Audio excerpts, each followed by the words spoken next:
Ustedes que vinieron a la parroquia La Ascensión del Señor, hoy estamos celebrando el último domingo del tiempo ordinario, en el cual celebramos Jesucristo, Rey del Universo.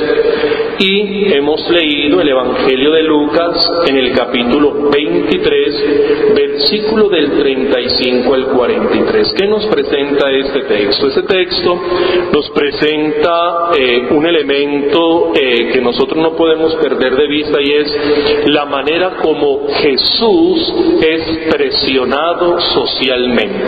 Es decir, nos presentan a Jesús en la cruz. Lo primero que tendríamos que corregir de estas imágenes es ese trapito que le colocan en la cintura.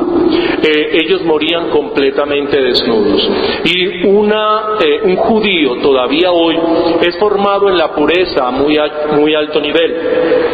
Es decir, la desnudez para ellos no es algo digno, y mostrar ciertas partes del cuerpo pues para ellos se ve impureza. Entonces imagínense a Jesús formado en la cultura judía, el que lo desnudaran, pues eso para él es un trauma, un estrés psicológico muy grande. Fuera de eso, la sociedad a la cual él perteneció y le hizo tanto bien, le decía que se bajara de esa cruz, que utilizara sus poderes para creer que él es el Rey de los judíos, el Mesías. Eso era lo que le estaban pidiendo. Bájese de ahí, usted que ha multiplicado panes, que ha caminado sobre las aguas, que ha resucitado muertos, bájese de ahí. Pero recordemos que el día anterior él le dijo a su padre: Padre, si es posible, aparte de mí este cáliz, mas no se haga mi voluntad sino la tuya. Entonces lo que nos presenta el Evangelio de Lucas 23, 35 y 43 es la última tentación de Jesús. Él está siendo tentado. Él está siendo tentado por la presión social. Usted está en la cruz por culpa de su Dios. Usted está en la cruz por culpa de la creencia en su Padre, porque usted ha obedecido a su Padre. Pero usted tiene el poder. Usted puede bajarse de esa cruz. Desobedezca. Reconozca lo que usted es. Usted es el Hijo de Dios. Por eso no se sienta tan humillado. Bájese de ahí. Está pasando lo mismo que con Adán y Eva. Recuerden que Dios le dice a Adán y Eva: de todos los árboles pueden comer menos del árbol de la mitad, y ellos desobedecen. La presión que le están haciendo ahora a Jesús es que desobedezca, se desfigure su identidad como hijo, y él no lo hace. Mire que él se mantiene en la voluntad de su Padre y mantiene el control. Solo abre la boca para decirle a este hombre crucificado con él: hoy estarás conmigo en el paraíso. Ese es otro elemento que nosotros debemos de tener en cuenta. El primero es que está siendo tentado. La última tentación es desfigurar su condición de hijos. No obedezca, rebélese, y de esta manera reconoceremos su poder. Y el otro elemento es por qué Jesús, a ese alto nivel de estrés, no pierde el control. Nosotros tenemos que ser conscientes que cuando estamos en altos niveles de estrés, nuestro cerebro nos hace crear mundos alternos. Es decir, que Jesús, frente a ese estrés tan grande, la crucifixión, pudo haber dicho: miren que ustedes no supieron con quién se metieron, yo soy el Hijo de Dios, espere y verá que cuando mi Padre haga algo por mí, pues digamos que no digamos el concepto de resurrección, porque ya sería adelantarnos mucho, pero esperemos que Dios haga algo por mí, mi Padre, entonces yo me voy a vengar contra ustedes, voy a hacer que les llegue todas las maldiciones del mundo, voy a hacer que los mate. Pues él pudo haber dicho cuántos improperios se le pueden ir a la cabeza, pero aquí no aparece eso. O haber dicho: esperen y verá que cuando yo regrese donde mi Padre los voy a tirar a esa paila mocha para que sufran y para que se quemen en sus propias grasas. Tampoco dijo eso. Él mantiene un control, Él mantiene una situación clara frente a ese nivel de estrés que la sociedad lo está sometiendo. ¿Por qué lo hace? ¿Cómo una persona de estas, su cerebro no pierde el control? ¿Cómo una persona de estas no se aísla de la realidad? Si el cerebro, cuando está en estos altos niveles de estrés, siempre pierde el contacto con la realidad. Entonces ahí ya teníamos que mirar toda la vida de Jesús. Y tenemos que reconocer que Jesús es muy sociable. Él iba a fiestas, comía con gente rica, compartía con gente pobre. Era una persona extremadamente social, pero también se apartaba para vivir momentos de soledad. Es decir, era extremadamente sociable, pero al mismo tiempo él se dirigía a su Padre. No perdía el enfoque. Y por eso en estos momentos de crisis, en estos momentos de tentación, en estos momentos donde debe de desfigurar su identidad de hijo de Dios, no lo hace. No porque él en sí mismo tenga el poder, sino que él reconoce que ha caminado sobre las aguas, que ha multiplicado el pan, que ha convertido el agua en vino, que ha levantado muertos solo porque ha estado en el Padre, solo con el Padre, en el Padre y para el Padre, él ha podido hacer lo que hizo, y con la fuerza del Espíritu. Luego él no cae en la trampa de la tentación de que él es todopoderoso y que puede hacer las cosas. Esta realidad nos conviene a nosotros mucho de este evangelio y la situación que estamos viviendo, es porque nosotros también tenemos presiones sociales. Y también se nos invita a desfigurar la identidad de hijos. Se nos invita a desfigurar la identidad de hijos. Mire, por ejemplo, hay personas que dicen, no, pero es que yo, ¿qué me voy a poner a pedirle a Dios? Si yo he salido adelante es gracias a mis cualidades. Yo he salido adelante gracias porque tengo una gran inteligencia, porque he podido desarrollar mis habilidades. Yo tengo empleo es porque lo he guardado. Yo tengo empleo es porque soy un muy buen empleado, porque he logrado abrir las posibilidades. ¿Dios en qué me ha ayudado? ¿Y yo en qué le tengo que agradecer a Dios? Gente que dice eso. A ver, si yo no me preocupo por salir adelante, si yo no manejo el dinero, a ver, ¿Dios qué? ¿Dios me va a dar con qué pagar los servicios? No, todo lo que yo tengo es porque yo me he esforzado. Muy bien. Yo le haría la siguiente pregunta a esa persona. Si eso es cierto, porque eso es lo que el mundo dice y eso es lo que la gente está cayendo en esa tentación, si es verdad que nosotros por nuestras propias capacidades podemos salir adelante, yo le pregunto algo. Hay grandes médicos en nuestros espacios, hay gente muy preparada, con un conocimiento muy, muy, muy grande. ¿Por qué se le muere la gente en un quirófano? Tiene el conocimiento, tiene las herramientas, tiene la habilidad, pero ¿por qué se muere el individuo? ¿Por qué los abogados que leen tanto y conocen las leyes y que muchos de ellos quieren hacer justicia, por qué no lo logran? ¿Por qué no logran hacer justicia si tienen el conocimiento, si saben cómo hacerlo? ¿Por qué no triunfan? Miren los futbolistas, que aquí está este sector que les gusta tanto, el fútbol. Esos hombres son profesionales. Se dedican mucha parte de su vida a entrenar y a capacitarse y a manejar de manera magistral el balón. ¿Y por qué generalmente no meten goles? ¿Por qué no ganan siempre los partidos? Si depende de mi habilidad, si depende de mi capacidad, si depende de mi entrenamiento, porque a veces las cosas no nos salen como nos deben de salir. Ahí está. Y la gente dice, no, yo no necesito religión, eso es para la gente débil, eso es para la gente que tiene una escasez intelectual. Pero si eso es cierto, entonces ¿por qué la gente que tiene conocimiento a veces no pueden hacer nada en la vida? ¿Ve? Porque hay cosas que nosotros podemos hacer, pero hay otras cosas que se escapan. Y en esas es donde ingresamos a pedirle a Dios. Le ingresamos a pedirle a Dios. Por eso nosotros tenemos que caer en cuenta de que el elemento religioso es importante, porque es lo que le da sentido a nuestra realidad. Y aunque nosotros somos seres sociales por naturaleza, mire, yo les voy a mencionar algo. Por ejemplo, usted durante 2 o 3 meses se da cuenta que nadie lo llama, nadie va a su casa ni nada. Mire usted que usted termina sin arreglar la casa. ¿Por qué no arregla la casa? Porque dice, pues aquí no viene nadie, qué bobada, ¿para qué va a barrer, trapear? Otro día barro y trapeo, qué bobada. ¿Ve? Porque nadie va a ir a su casa. Comer no hace de comer. Una arepa con café con leche, con eso salgo, qué bobada, ¿para qué voy a ponerme a cocinar? ¿Para un arroz para mí? Pues qué bobada.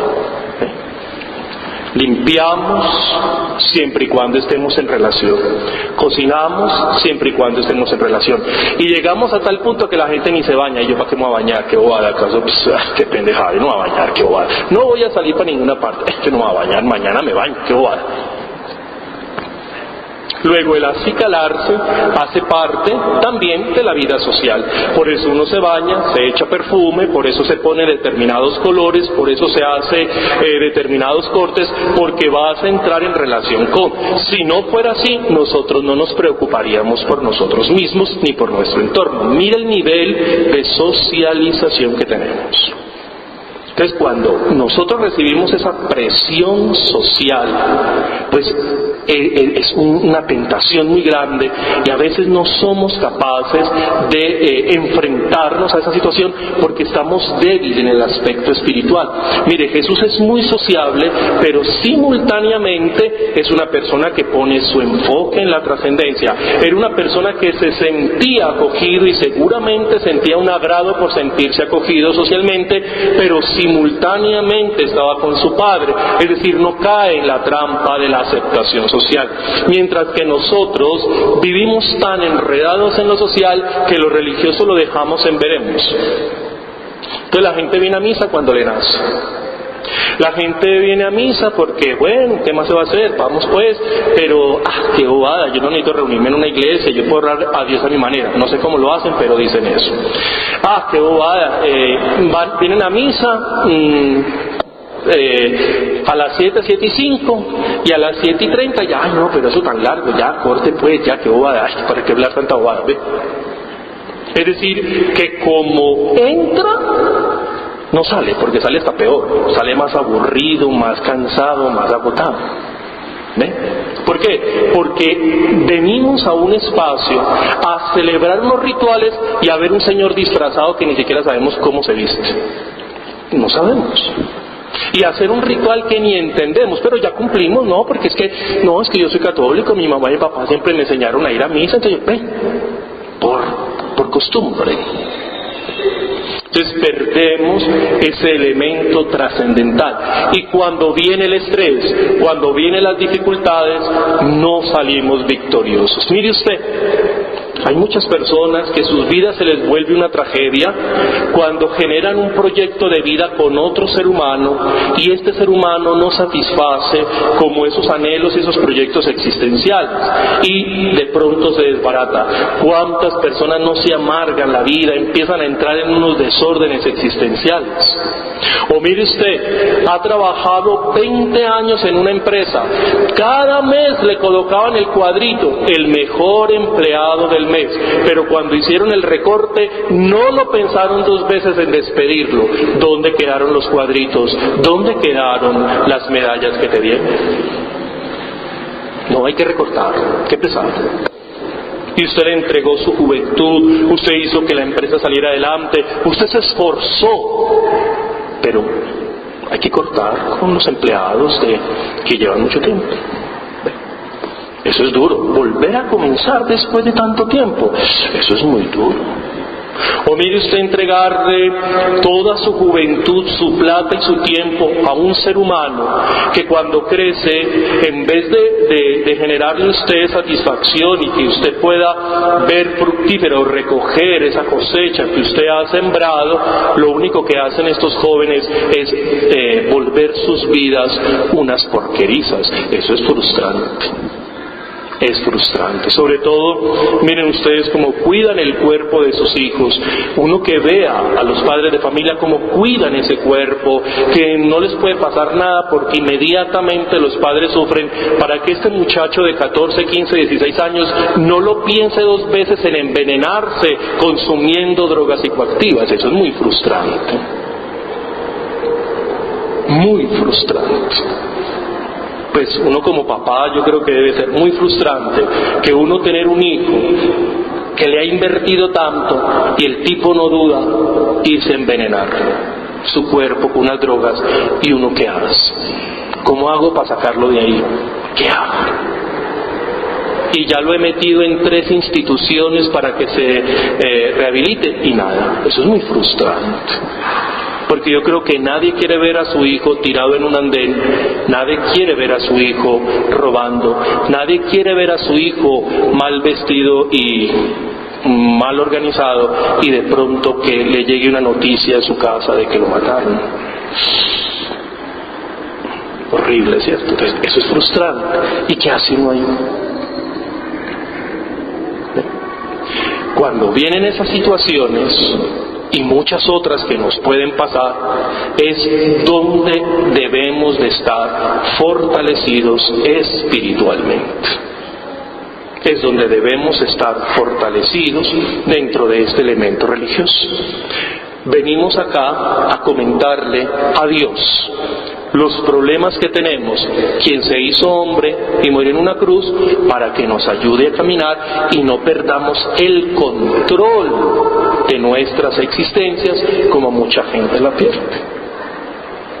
Por eso hay que estar socialmente activo, pero también la vida espiritual hay que cultivarla. Por eso durante 6 días trabajamos como animales, pero un solo día somos hijos de Dios. Durante 6 días tenemos que trabajar como consecuencia del pecado. El trabajo es como consecuencia del pecado. Durante 6 días perdemos la identidad de hijos de Dios. Y un solo día, que es el domingo, es cuando dejamos ese trabajo, retomamos nuestra identidad como personas, nos igualamos a Dios, porque 6 días trabajó el Señor y uno solo ha descansado, que es el día que nosotros tenemos domingo, y retomamos, nos reencauchamos, nos reeditamos para volver a comenzar otra semana bien dura, bien difícil, que no nos deje perder el ánimo en tanta lucha que no tiene sentido, simplemente porque estamos asociados a Él. La vida no tiene sentido. Póngale usted atención, la vida, ¿en qué tiene sentido la vida? En nada. Hay gente que dice, es que yo lucho por mis hijos. Sí, espérate y verás que crezcan para que te metan a un asilo, tranquilo.